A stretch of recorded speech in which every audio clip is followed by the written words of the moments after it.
अस्सलाम वालेकुम जी। आज का हमारा टॉपिक है theorem of equi partition of energy. इसे हम law of equi partition of energy भी बोलते हैं। स्टैटिस्टिकल मैकेनिक्स के अंदर हम इसे देखने वाले हैं। ये आपके पास लॉ हमें बताता है कि हर डिग्री ऑफ फ्रीडम में आपके पास सेम एनर्जी होगी। अभी डिटेल में देखते हैं क्या है। तो हमारा मेन टॉपिक हुआ theorem of equi partition of energy. ये लॉ आपके पास जेम्स वाटसन ने यानी पोस्टुलेट किया। अब अगर हम इसकी डेफिनेशन बनाएं तो ये कहता है फॉर अ डायनेमिकल सिस्टम जो थर्मल इक्विलिब्रियम में होगा, टोटल एनर्जी जो सिस्टम की होगी वो हर डिग्री ऑफ फ्रीडम में बराबर बराबर बांटी जाएगी। यानी energy her degree of freedom में आपके पास एक जैसी होगी, मगर शर्त क्या है? Thermal equilibrium. ठीक है। और अगर आप इस सारी डेफिनेशन को वन लाइनर करना चाहें तो आप क्या कहेंगे? each degree of freedom will on average have the same energy। ठीक है। वो कितनी होती है? 1/2 kT। वो भी हम प्रूफ करने हैं। ये तो हमारा प्रूफ है कि हमने इसे प्रूफ करना है। तो इसमें जो लफज आ रहा है डिग्री ऑफ फ्रीडम, हमने क्लासिकल मैकेनिक्स में डिटेल में उसे पढ़ा हुआ है। मैं थोड़ा सा समझा देता हूं कि जो in total number of independent coordinates होते हैं किसी ऑब्जेक्ट की मोशन को, स्टेट को समझाने के लिए, वो उसकी डिग्री ऑफ फ्रीडम होते हैं। मिसाल के तौर पे एक पार्टिकल मूव कर रहा है स्पेस के अंदर, तो आप कहोगे एक्स एक्सिस, वाई एक्सिस, जी एक्सिस। अब एक्स एक्सिस वाई और जी से इंडिपेंडेंट है, वाई एक्सिस एक्स और जी से इंडिपेंडेंट है। तो आपके मिनिमम मिनिमम नंबर ऑफ जो इंडिपेंडेंट कोऑर्डिनेट्स होते हैं जिससे आप उसकी मोशन को समझा सकते हो, तो वो क्या होती है? Degree of freedom. और जो पार्टिकल स्पेस में होगा उसके मामले में कितनी डिग्री ऑफ फ्रीडम होगी? 3 डिग्री ऑफ फ्रीडम। तो ऐसा ही मामला लेके हम चलते हैं फेज स्पेस में। मैं कहता हूं एक ऐसा सिस्टम कंसीडर करो जिसके पास एफ डिग्री ऑफ फ्रीडम है, यानी एफ पोजीशन कोऑर्डिनेट है और एफ भी मोमेंटम कोऑर्डिनेट है। ये फेज स्पेस में ही होते हैं ना, याद है ना? अभी हमने पीछे पढ़ा इसको। तो इसका मतलब आप कोऑर्डिनेट्स की तादाद देखो, Q1, Q2, Q3, QF। इसी तरह मोमेंटम वाले coordinates P1, P2, P3, PF। तो टोटल एनर्जी जो अब मेरी आएगी इस पूरे सिस्टम की, इसका मतलब वो पोजीशन कोऑर्डिनेट और मोमेंटम कोऑर्डिनेट की लैंग्वेज में बताई जा सकती है। तो हम उसको टूल को कैसे लिख सकते हैं कि E हमारे पास फंक्शन है किस किस का? आपके पास एफ कोऑर्डिनेट्स पोजीशन के और एफ कोऑर्डिनेट मोमेंटम के।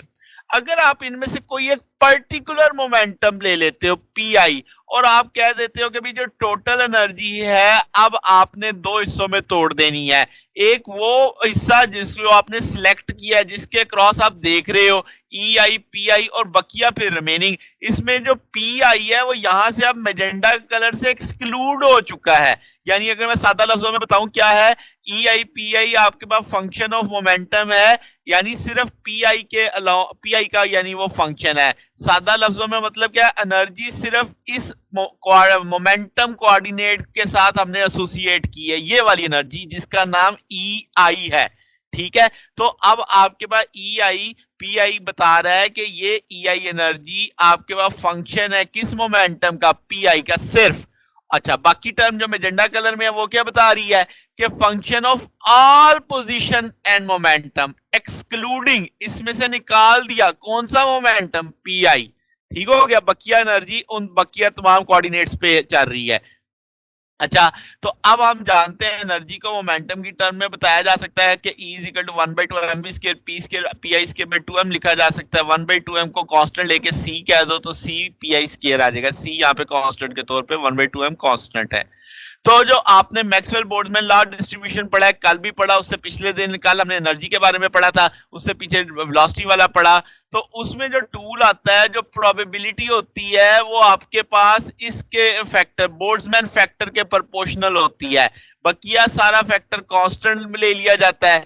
तो उसको हमने किससे, कांस्टेंट को किससे जाहिर कर दिया? ए से। ठीक होगी बात। तो अब इस इसका मतलब अगर एक सिस्टम थर्मल इक्विलिब्रियम में है किसी एक सर्टेन टेम्परेचर पे, तो वो एक कैनोनिकल डिस्ट्रीब्यूशन के तौर पे देखा जा सकता है और उसमें मीन एनर्जी निकाली जाए तो आप डिस्ट्रीब्यूशन की एनर्जी जानते हैं कि ऊपर आपके पास आपने लिखा कि जितनी आपके पास ई आई ए की पावर माइनस ई के टी आ जाएगा। सॉरी, यहाँ पे जो टी चल रहा है नीचे वो कैपिटल होना चाहिए था, वो मैंने स्मॉल लिख दिया है, तो सॉरी फॉर दैट जी।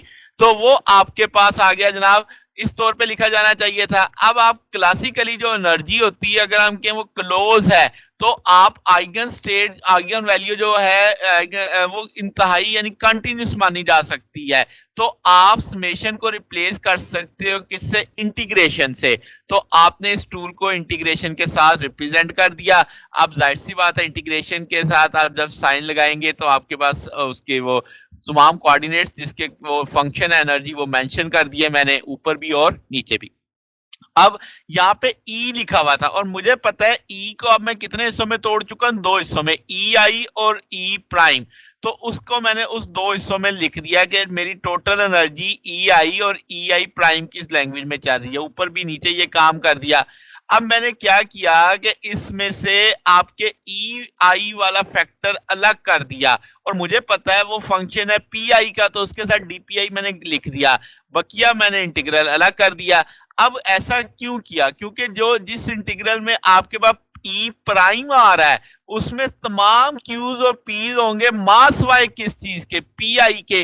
तो क्योंकि मैंने शुरू में बताया कि पी आई को तो आपने उसमें से क्या कर दिया है? एक्सक्लूड कर दिया है। तो जनाबे वाला अब आप कह सकते हो कि ये सेपरेशन बनती है क्योंकि हमारा ई प्राइम जो है पी आई पे डिपेंड ही नहीं करता। तो अब जब मैंने उसको अलग अलग कर दिया तो जरा इन दो फैक्टर्स के जिसके ऊपर मैंने डब्बे डाल दिए हैं, बॉक्स बना दिए हैं, जरा गौर करो, एक जैसे नहीं होगे तो ये तो कैंसिल आउट हो सकते हैं। तो इसका ना बकिया फैक्टर यही बचेगा जो मैंने लिख दिया है। अब आपने क्या करना है? ई आई आप जानते हैं सी पी आई स्केयर के बराबर, सी यहाँ पे 1/2m कांस्टेंट का होता है, तो वो मैंने लिख दिया। अब ई आई की वैल्यू जहां जहां आ रहा है मैंने प्लेस कर दी। ये सी कांस्टेंट है, इंटीग्रल से बाहर भी लिया जा सकता है। तो ये आ गया आपके पास इस इंटीग्रल के रूप में एक्स स्केयर ई की पावर माइनस ए एक्स स्केयर डी एक्स। तो यहाँ पे एक्स स्केयर का रोल कौन अदा कर रहा है? P I. ए का रोल कौन अदा कर रहा है? सी ओवर के टी। ठीक हो गया। इसका जवाब आता है 1/2 स्क्वायर रूट पाई ए क्यूब। ए क्यूब में से ए स्क्वायर बाहर निकालो तो ए आ जाएगा, अंदर ए बचेगा। मैंने हाईलाइट कर दिया ये फैक्टर। अब ये क्यों हाईलाइट किया ये आगे चल के समझ आएगी। नीचे वाला देखो तो सिर्फ एक्सपोनेंशियल है, ई की पावर माइनस ए एक्स स्क्वायर। ए अब आपको पता है कौन रोल अदा कर रहा है? सी बाई के टी। तो इसका जवाब पाई बाई ए आना था। अब देखा मैंने इसको और इसकी शक्ल एक जैसी बनाने के लिए ये अमल किया है इधर।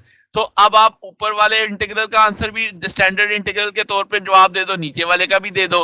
तो जवाब है 1/2a। तो देखो मैंने 1/2a लिखा, फिर स्क्वायर रूट पाई बाई ए, तो पाई के नीचे a की वैल्यू डाल दी मैंने। इसी तरीके से नीचे वाले में ये रेड रेड मैंने कर दिया ताकि आपको समझ आ जाए ये फैक्टर कट जाएगा, जो ऊपर है वही नीचे है। यहां से मेजेंडा मेजेंडा वाला फैक्टर भी कट जाएगा। तो 1/2 के टी। तो ये इंडिकेट कर रहा है कि जो मीन एनर्जी एसोसिएट करेगी विद ईच वेरिएबल पोजीशन और मोमेंटम, जैसे इस मामले में तो पीआई चल रहा था ना, वो आपके पास एक यानी एक क्वाड्रेटिक टर्म एनर्जी की कंट्रीब्यूट करेगी जिसकी वैल्यू 1/2 के टी होगी और ये थर्मल इक्विलिब्रियम में होगा। तो ये चीज, इसका मतलब आपके पास ये जो रिजल्ट आया इसे हम कहते हैं principle of equal partition of energy. ये हमने क्लासिकल स्टैटिस्टिकल मैकेनिक्स के अंदर स्टडी किया है सारे चीज को। तो ये हमारे पास आज का टॉपिक था। अगर आप इसमें कोई बात पूछना चाहते हैं, डाउट हो तो नीचे कमेंट्स में पूछ सकते हैं। वीडियो अच्छी लगी हो तो वीडियो को लाइक कीजिएगा, दोस्तों के साथ शेयर कीजिएगा, चैनल को सब्सक्राइब कर दीजिएगा। अब तक के लिए इतना ही, बाकी इंशाल्लाह फिर नेक्स्ट देखेंगे। ओके, अल्लाह हाफिज।